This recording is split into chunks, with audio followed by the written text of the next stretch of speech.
Hola, ¿cómo están? Bueno, vamos a comenzar esta clase, ¿sí? Del CPU, curso de preparación universitaria, que consiste en esta etapa, ¿no? En dar clases de apoyo, no enfocarnos tanto en las herramientas de estudio, sino más bien centrarnos en los contenidos que se van a llevar a cabo en la facultad. Mi nombre es Ezequiel, yo soy estudiante avanzado en Ciencias de la Educación. Estoy hace ya 3 años en la carrera. eh, y bueno, represento al Centro de Estudiantes de Todos por Sociales, la mesa verde que van a ver siempre a disposición de los compañeros y compañeras estudiantiles. Bien, para comenzar a, a trabajar sobre este tema, sobre lo que nos interesa, debemos conocer el contexto. Cuando hablamos de contexto, hablamos de tiempo y espacio. Así que, primero, para reconocer o para conocer la universidad entonces, debemos ver qué fue lo que pasó antes. ¿Qué hizo que la universidad sea pública? ¿Qué hizo que la universidad esté, esté donde esté hoy en día? Por ejemplo, que la Universidad de Lomas de Zamora esté ubicada ahí. ¿Cuál fue el plan? ¿Con qué finalidad se creó las universidades? ¿Hubo leyes que la reglamentaron? Y bueno, todas esas cosas las vamos a llevar a cabo ahora. Bien, para contextualizar, ¿no? Para empezar, vamos a empezar por la primera universidad del país, ¿sí? Nuestra primera universidad fue la Universidad Nacional de Córdoba, hace más de 419 años aproximadamente. Esta surge en el año 1613, ¿sí? Y, y está llevada a cabo por jesuitas y franciscanos, ¿no? Que justamente ellos se van a encargar de formar clérigos religiosos, ¿no? O sea que el sistema educativo va a tener más afinidad o en este caso más interés en en lo religioso, ¿no? Pero ¿qué pasa?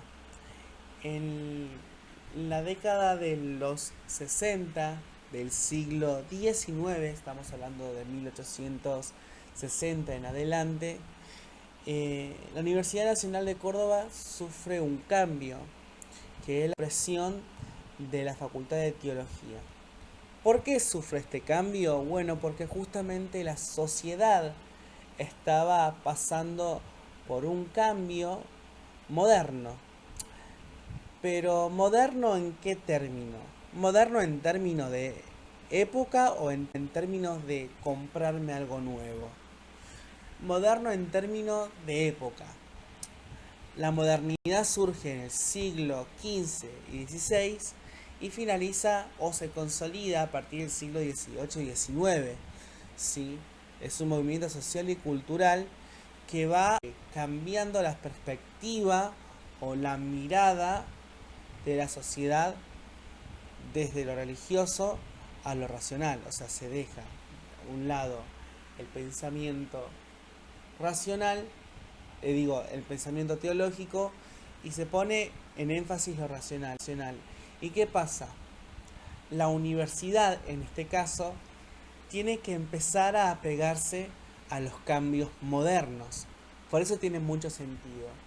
Es más que nada como para también contextualizar el concepto moderno y de la época, ¿no?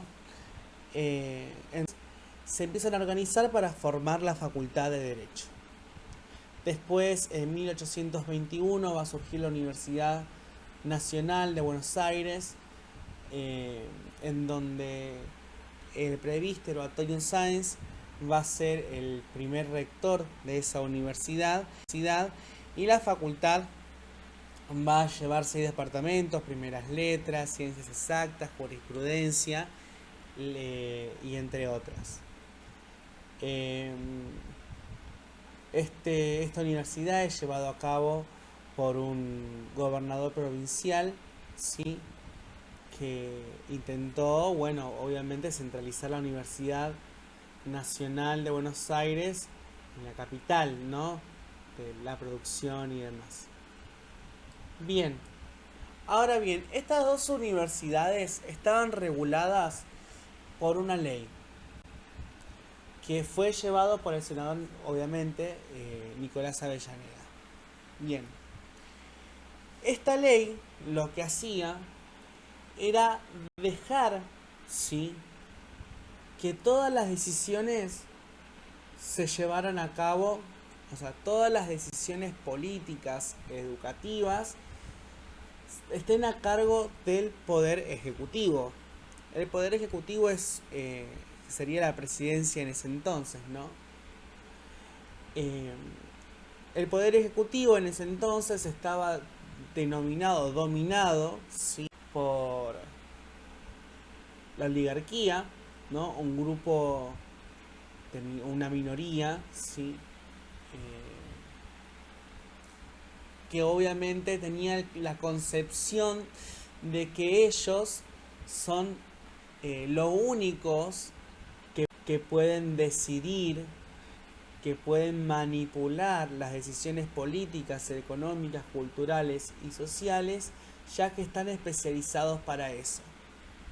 Entonces, la ley Avellaneda va a poner la norma, ¿sí?, en que todas las decisiones educativas, políticas, dentro de la educación y cómo se van a empezar a distribuir el dinero, el salario docente, las actividades docentes, va a ser llevado a cabo por el Poder Ejecutivo. Sin él no se podía llevar nada. Ahora bien, esto tuvo sus consecuencias. ¿Pero por qué tuvo sus consecuencias esta ley? Justamente porque va a surgir un grupo de estudiantes que van a empezar a denunciar irregularidades en la Universidad Nacional de Córdoba, no tanto solamente con los pagos, sino también con que la enseñanza sigue siendo con intereses religiosos. O sea, ¿por qué? ¿Con qué necesidad la universidad? Esta era más o menos la visión de los estudiantes en ese, ¿no? ¿Con qué necesidad la universidad tiene que hablar de teología o de las concepciones divinas cuando estamos en un cambio social que nos permite la racionalidad, ¿no? Y entonces como que también atrasaba en su momento el objetivo, no solamente político, sino que el objetivo de crecimiento social. Entonces, todas esas cosas, irregularidades que empezaron a ver los estudiantes en ese momento, ¿sí? Va a permitir que estos mismos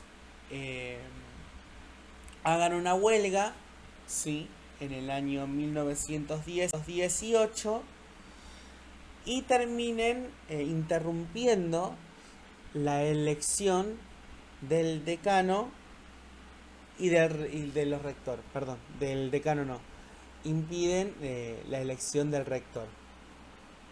Por ende, este grupo, que es la FUA, la Federación Universitaria Argentina, va a presentar un proyecto para que justamente haya una reforma universitaria y se lleva a cabo el gobierno tripartito. El gobierno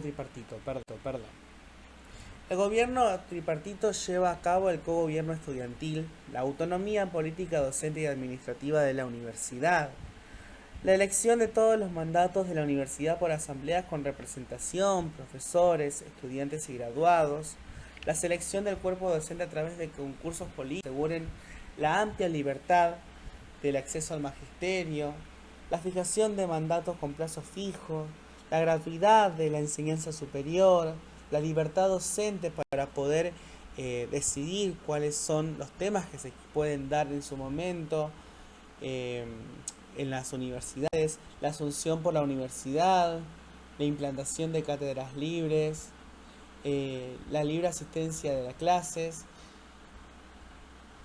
todos esos objetivos eran parte de la reforma universitaria que lamentablemente se va a llevar a cabo hasta 1947 cuando se pone en fin esta ley Avellaneda.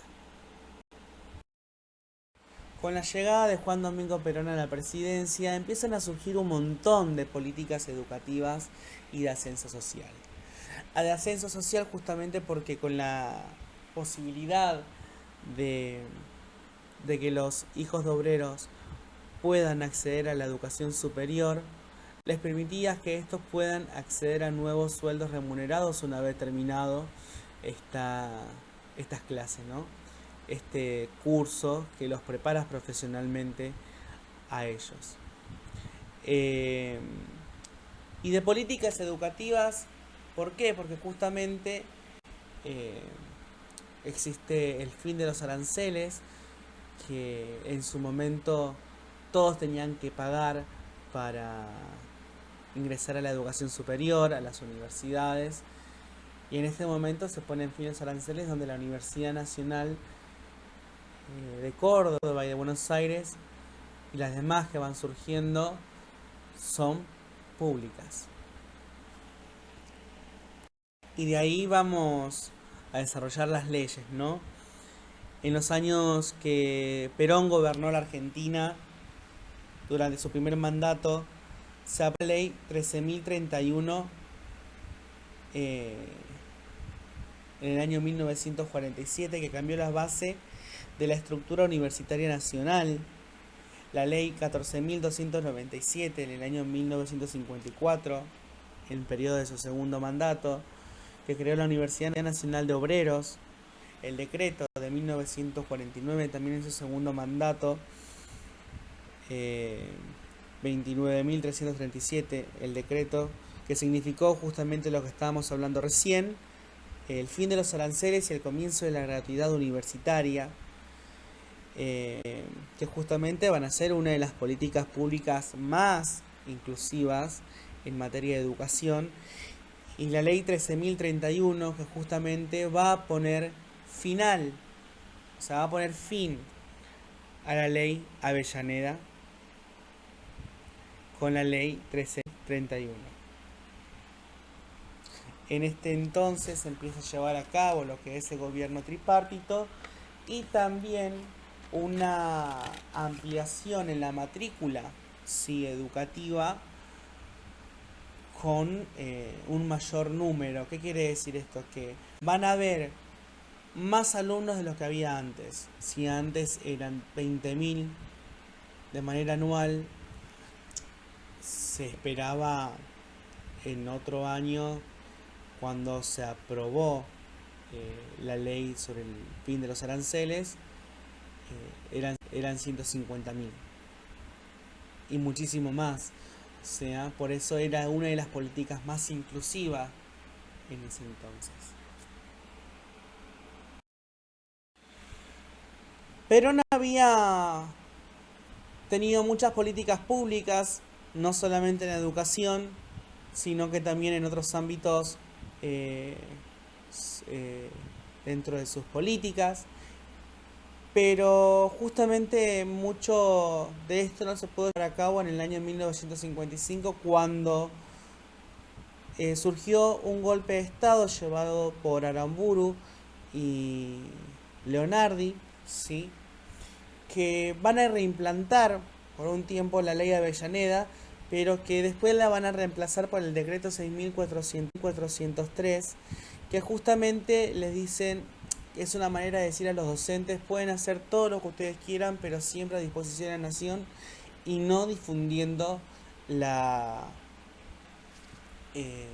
la la ideología popular. De aquí surgir las universidades privadas con fines académicos, ¿no? Para expedir títulos y diplomas y demás. Después de esa implementación de decreto y demás, en el año 1966 va a asumir Juan Carlos Onganía como el nuevo gobernador o jefe de Estado, ¿sí? Dentro del gobierno de facto, quien va a suprimir el gobierno de tripartito, ¿sí? Disolviendo los 17 consejos superiores, obligando a rectores y también a decanos a ser sometidos por el Ministerio de Educación. Antes eran sometidos por el Poder Ejecutivo, ahora van a ser sometidos por el Ministerio de Educación, quien estaba llevado a cabo por militares, obviamente.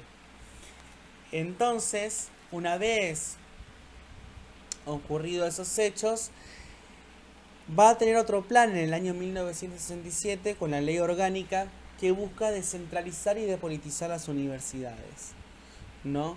Sacar ese sentido social de popularidad política que estaba tan impregnada en tiempos populares, ¿no?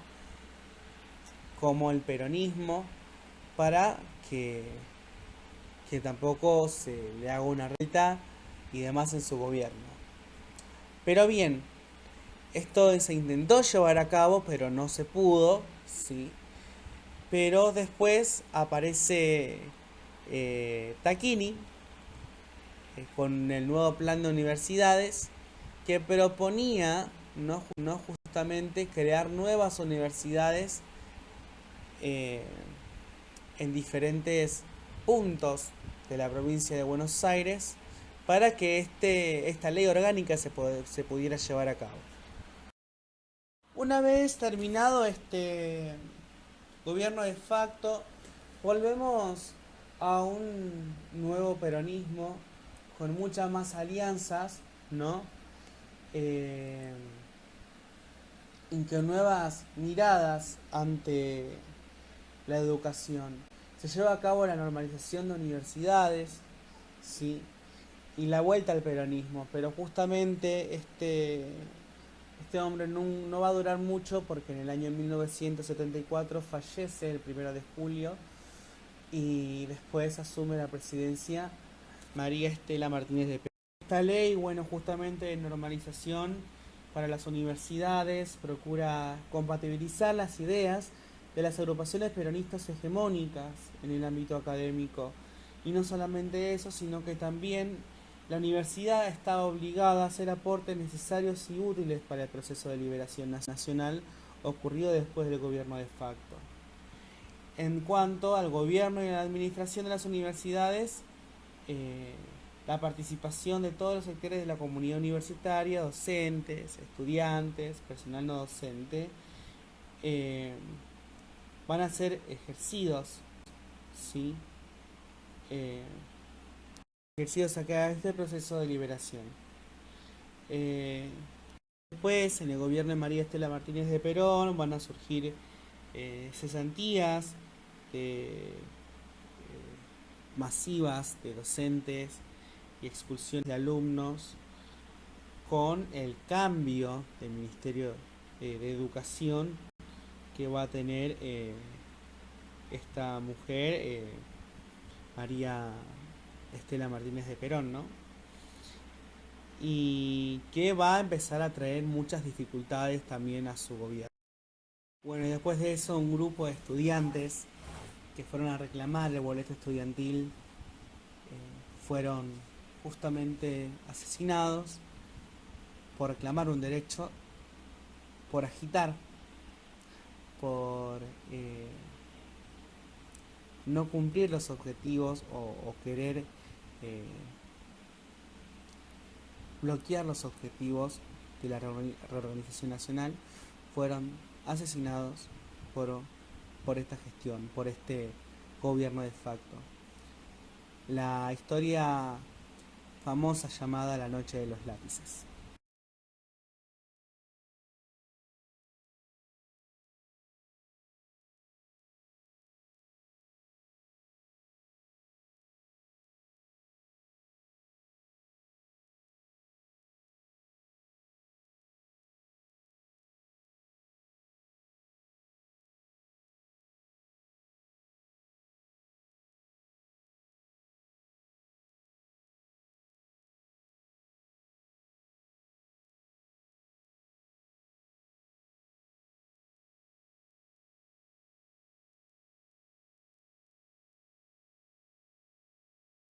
Debido a eso y a que su gobierno estaba muy débil, también por la economía y demás, eh, un grupo de militares nuevamente atacan la casa de gobierno, ¿sí? Un 24 de marzo de 1976, llevado a cabo por Videla, Macera y Agosti. Esta dictadura va a cumplir una función fundamental en la educación, pero negativa, ¿no? Van a buscar prohibir. ¿Qué? ¿Pero qué van a buscar prohibir? Van a buscar prohibir toda actividad que asuma formas de adoctrinamientos, propaganda o proselitismo o agitación político gremial. O sea, todas las políticas populares que se puedan llevar a cabo van a ser reprimidas. Es lo que no te lo dicen acá, pero sí van a ser reprimidas. O cualquier sujeto o agente social que prohíba esta reorganización nacional, porque así era llamado su gobierno de facto. Cabe destacar que en este tiempo muchos estudiantes de muchas casas de universidades empiezan a desaparecer, muchos militantes y mucha gente, ¿no? En las cuales eran encontradas después violando las reglas y después eran asesinadas sin piedad a causa de los militares, ¿no? Finalmente, en el año 1983, con la asunción de Raúl Alfonsín, se lleva a cabo una ley que tiene como objetivo normalizar las universidades nacionales que fueron afectadas por el gobierno de facto, ¿no? Esta normalización tenía un plazo de 18 meses para poder, bueno, reestructurarlo y demás. Pero ¿qué pasa? Justamente este objetivo más que nada se va a sentir después de este gobierno, ¿sí? Y se vuelven a suprimir, bueno, las restricciones al ingreso, al igual que los aranceles, en este gobierno de Raúl Alfonsín.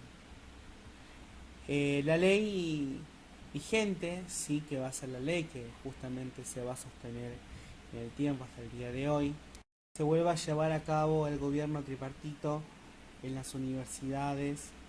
Existe el artículo 29 de la ley, el capítulo 2 también de la ley 24.521, que también hoy en día se lleva a cabo en las instituciones educativas, que justamente, bueno, ya empieza a armar, a organizarse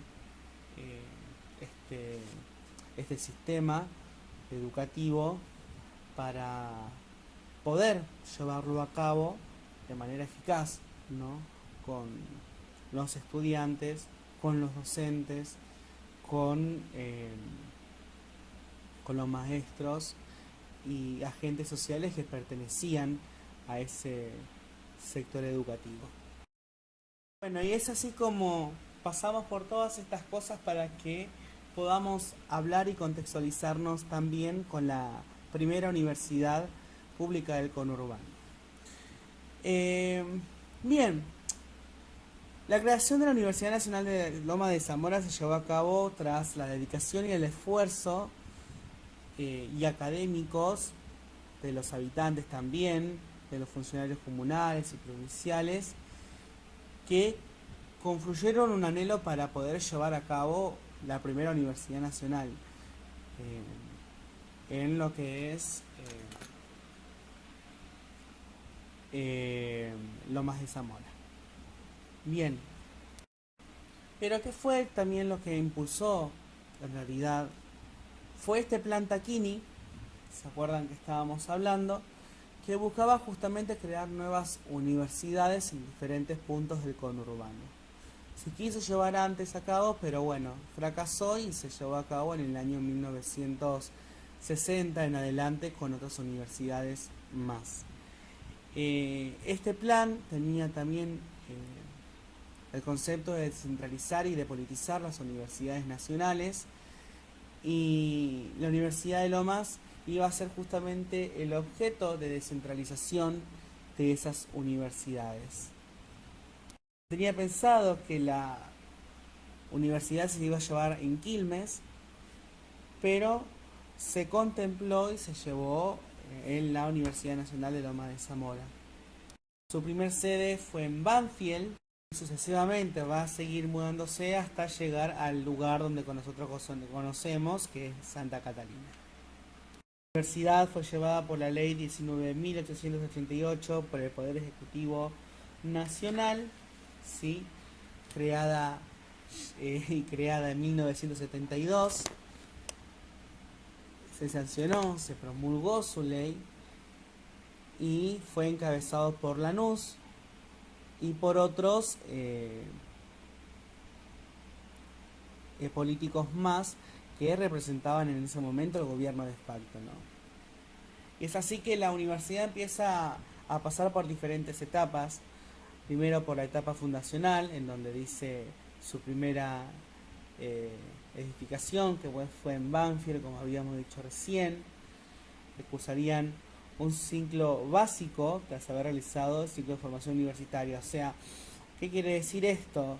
Que su primer carreras van a ser comunicación social, licenciatura en administración e ingeniería rural, que en ese momento eran carreras sumamente importantes porque no existían en ninguna provincia. Era la primera que estaba dictando estas nuevas disciplinas, como decir, tecnológicas, por así decirlo. En la etapa de reorganización nacional, que estamos hablando de la etapa que queda prohibido toda la propaganda política en el gobierno de facto de 1974, y un grupo de militares que estaban que empiezan a conducir, ¿no? La autoridad de la universidad, bueno, empieza a concebir a la universidad con políticas de seguridad nacional y disciplinamiento político a los estudiantes, justamente para que esto no tenga persecución y que los docentes e investigadores quedan totalmente sometidos al Ministerio de Educación en aquel tiempo. Pues en la etapa de Alfonsín, que es la etapa de normalización institucional, bueno, se llevan la autoevaluación. Conoce dos momentos de esta etapa. Lleva a cabo el gobierno tripartito en la universidad, ¿sí? Y el decano o los decanos empiezan a ser graduados de la casa de la universidad y se empiezan a crear las siguientes facultades, como la de Derecho.